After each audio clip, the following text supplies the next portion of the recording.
సూటిగా రాహుల్ గాంధీ గారికి కాంగ్రెస్ పార్టీ అడుగుతాను, నీవు గెలిచిన తెలంగాణ ప్రభుత్వం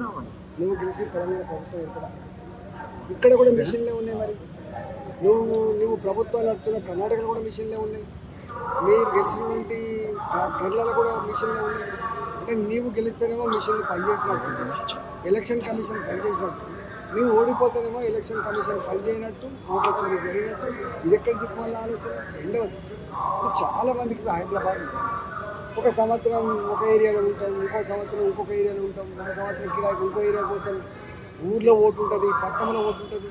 ఇవన్నీ సరిచేయాల్సిన అక్కడ రెగ్యులర్గా జరుగుతూనే ఉంటాయి. ఈ ఓట్ల కొత్త నమోదు ప్రోగ్రాం కానీ, డబుల్ ఉన్న కాడ తీసేసుకునే ప్రోగ్రాం కానీ, ఈ నిరంతరంగా ఎలక్షన్ కమిషన్ చేసే ప్రక్రియ.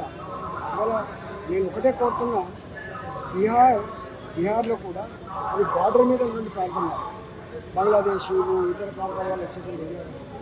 ఇవాళ వీళ్ళ ఓట్ల కోసం, సీట్ల కోసం అక్కడ ఇన్ఫిల్ట్రేషన్ అనేది వాళ్ళకి ఆధార్ కార్డు ఇవ్వడము, లేకపోతే రేషన్ కార్డు ఇవ్వడము, వాళ్ళకి సిటిజన్షిప్ ఇవ్వడం, ఇది ఎంతవరకు క్షేమం కాదు దేశానికి. ఇవాళ రాజకీయాల కోసం, అధికారం కోసం దేశ భద్రతనే పరంగా పెడతా అంటే ఇది మంచి పద్ధతి కాదు.